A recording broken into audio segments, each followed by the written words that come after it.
Hi all, Adi here from Haunts and Jaunts. Thank you so much as always for clicking on the video. I'm in deepest, darkest Sussex and we're going to explore Bramber Castle, which has been here for nearly 1,000 years when the land was gifted to a family after the Norman conquest. Reputed to be a very, very haunted place with stories about witchcraft and dark magic rituals being performed up here, and also loads of stories about ghosts. So whether it's true or if it's just local legends, we'll never really know. So let's go and explore. In the quiet, quaint village of Bramber in West Sussex, a single broken wall rises above the trees, and that's the last standing fragment of Bramber Castle, which you can see up ahead. Today it's a very peaceful spot for dog walkers and picnics, but the ground beneath it holds nearly 1,000 years of stories. Some are historical facts and others belong more to local legends. So let's take a closer look at how this castle came to be, why it fell, and all the ghost tales and local legends that continue to surround it. Bramber Castle was built shortly after the Norman conquest in around 1070 by William de Braose, the first of his family to rule in the area. The Normans needed their strongholds across their newly conquered territory, and Bramber's location was perfect. It overlooked the River Adur and controlled an important crossing point. Back in those days, Bramber was actually a port, and it was a very, very important port in the south of England. The castle, when originally built, was a wooden fort, but it soon was expanded and was rebuilt in stone. For several centuries, it served as the centre of power for the de Braose family in Sussex.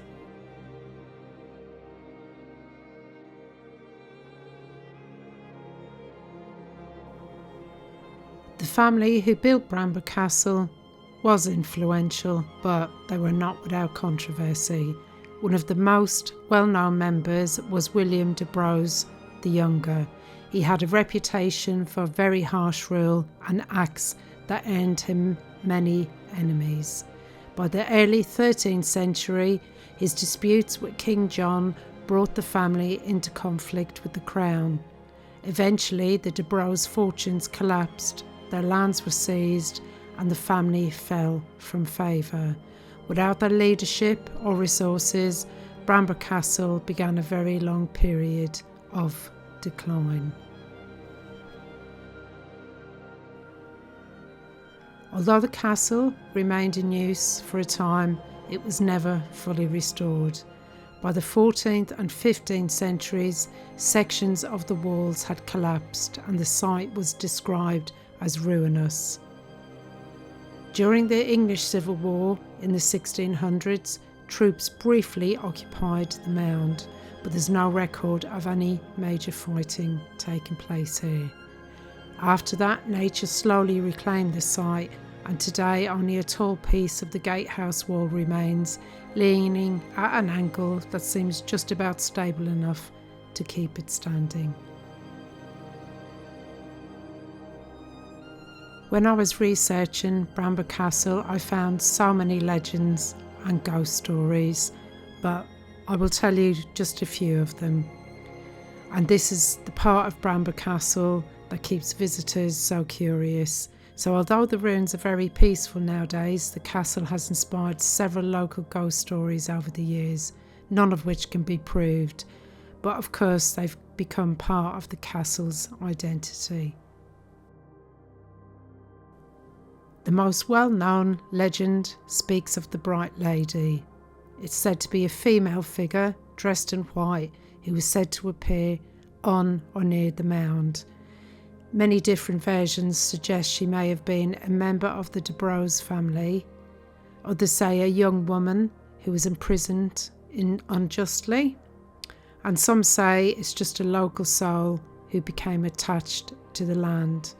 Many witnesses over the years describe seeing a pale figure gliding across the grass at dusk, or a soft white glow where no light should be.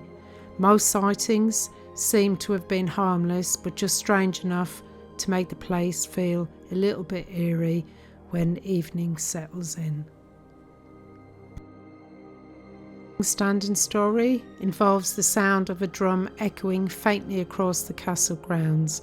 According to this tale, there's a ghostly drummer boy stationed at the castle, and centuries ago he died under mysterious circumstances, and the rhythm of his drum can still be heard, especially on windy nights, although there's no historical record of such an incident, but the legend persists to this day. Next we have the hooded monk, and some visitors claim to have seen a dark hooded figure moving quietly near the trees below the castle.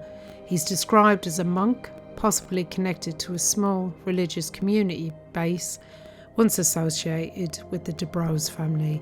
The figure never speaks and disappears quickly, more of a fleeting shadow than a full apparition.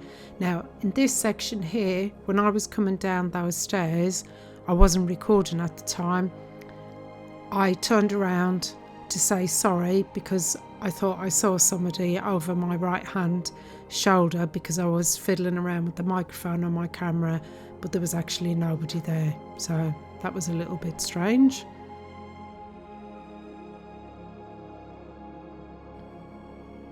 There's also an old Sussex rumour that the Braose family hid treasure somewhere within the castle grounds when they fell from royal favour. No treasure has ever been found, and the story is almost certainly folklore, but it adds a sense of mystery to the site. Some versions say the treasure is protected by one of the castle's ghosts, which may explain why no one has ever claimed to have discovered it. Despite its dramatic past, Bramber Castle today is actually a very tranquil place. Children play on the grass, families explore the earthworks, and walkers climb the mound to enjoy the beautiful views across the Adur Valley. Yet the legends still linger, and there's something about that single surviving wall and the quiet of the surrounding fields that definitely encourages the imagination to wander.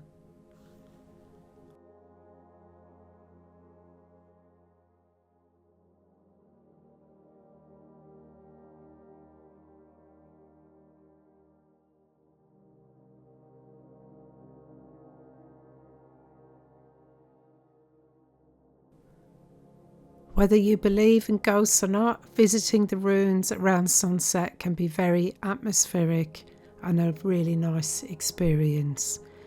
As the wind moves through the grass, shadows lengthen, and for a moment it's very easy to understand why so many stories about this place have been told here over the centuries.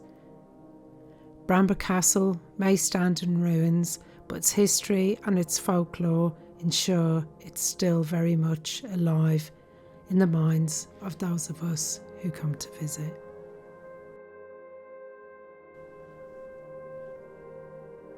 If you do ever visit Bramber Castle, you should take a moment to stand quietly at the top of the moat, where you can look out across the valley, especially on a clear day, listen to the wind, and then you can really picture the centuries of history that have passed over this really small patch of Sussex.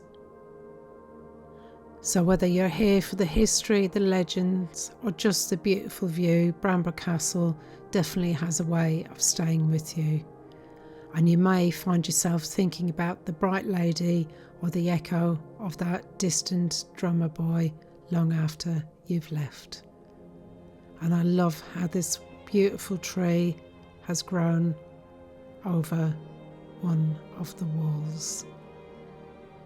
A tree on top of a ruin. Absolutely beautiful.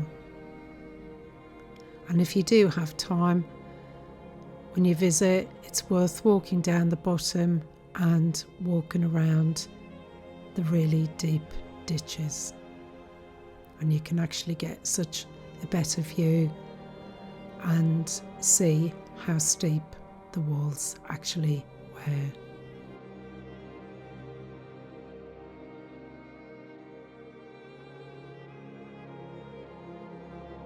So sorry I had to do a voiceover for most of that. English Heritage were here cutting the grass and they had leaf blowers out and everything, so it was too noisy. That always happens, bad timing I guess. And I'm not complaining, but I'm just giving you an explanation as to why there's a voiceover. I'm down in the ditches now, which would have been the old moat, so you can walk around. It's a little bit muddy, you have to be quite careful down here, but just sort of give you a perspective of just how steep the actual walls and how deep the moat would have been that was running around here. So let me flip the camera for you. So look at that. Isn't that amazing though? Look at that tree clinging on. Absolutely beautiful down here. So you can walk all the way around. Let's walk down there.